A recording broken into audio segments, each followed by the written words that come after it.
Tonight, I'm going to let you know the major deals you need to look out for as we approach the end of this year. We just saw the Sixers complete the first blockbuster deal of the season, so here's the top 5 major NBA trades to watch for in 2019. Of course, I'll go from the least to most realistic trades.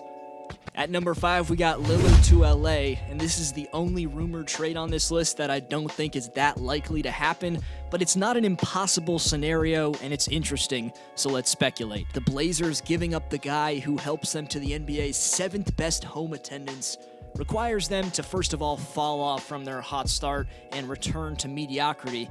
Of course, it'll also require a ton of young talent in return. So let's assume Portland can't sustain their winning ways and fail to prove themselves as legitimate championship contenders. A complete teardown won't be necessary, but shaking this roster up would seem like the way to go. But how about bringing in either Kuzma or Ingram with Lonzo Ball? That could be a refreshing change for Portland. Lillard gets to be LeBron's new Kyrie.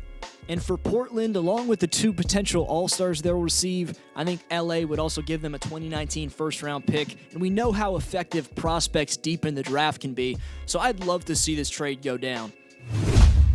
We'll definitely see the Suns make a big-time deal this season.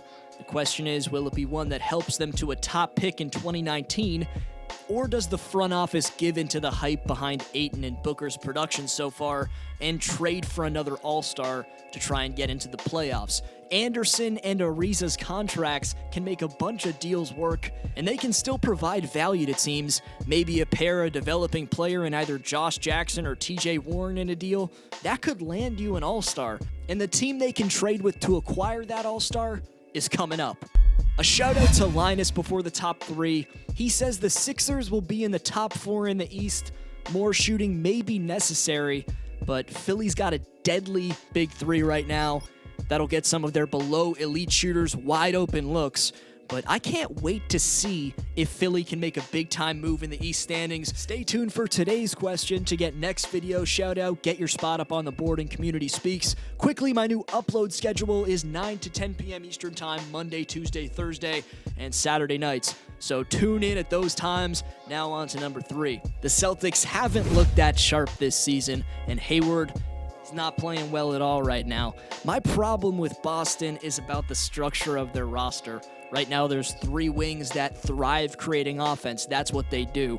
And it definitely sounds dangerous when I say it like that. But what it comes down to is you have to question if all 3 of these starting caliber small forwards can coexist throughout the season and playoffs. If they can't and Hayward continues to struggle, look for Boston's front office to work its magic. What if they traded him back to Utah? I would love to see that. Utah's been struggling so far. It seems right for both sides. Just let the 2 wings of your future in Brown and Tatum run your wing. Get back some veterans who can back them up. Maybe in Joe Ingles.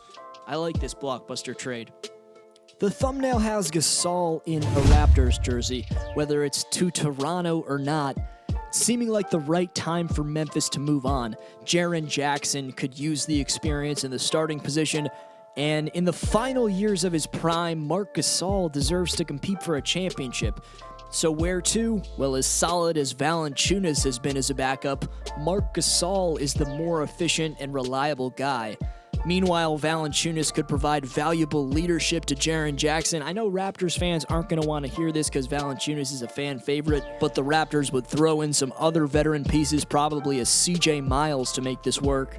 But for Toronto, this would mean Marc Gasol would become your 6th man, a mobile center who's proven to be an elite defender, defensive player of the year.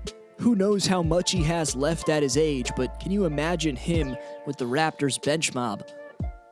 Or Ibaka would come off the bench, and you can imagine how dominant of a pick-and-pop tandem Leonard and Gasol could be. Draymond Green is the best power forward in the NBA. At the same time, Durant's the one being disturbed most by all this drama. Not that I'm on KD's side here, but he will, without a doubt, walk out the door if Draymond keeps getting under his skin and it stops them from getting their three-peat.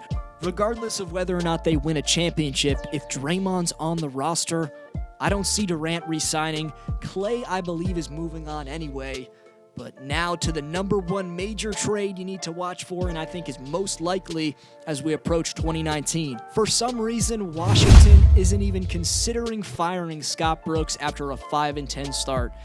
Maybe the move is just to make John Wall the primary player and leader in the backcourt for him to truly thrive.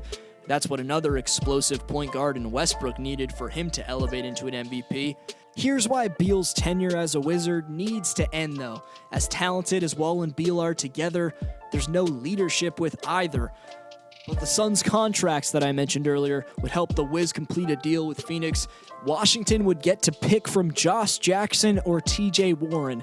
Maybe you need more than that if you're Washington, but I think Ariza would be a great fit on the wing, catching and shooting threes from John Wall. Wizards fans, if you're watching this, Beal and Wall as your two players to count on has proved time and time again that it's going to come up short in the playoffs. I know as a Raptors fan with Lowry and DeRozan that it just doesn't work after a certain amount of playoff disappointments. So it's time for them to flood the overall roster with young talent. If you're new and enjoyed, be sure to subscribe for all types of hoops content all season long. Answer the question up on the board and Community Speaks. Thanks the world for watching. This has been Dflow. See everyone next video.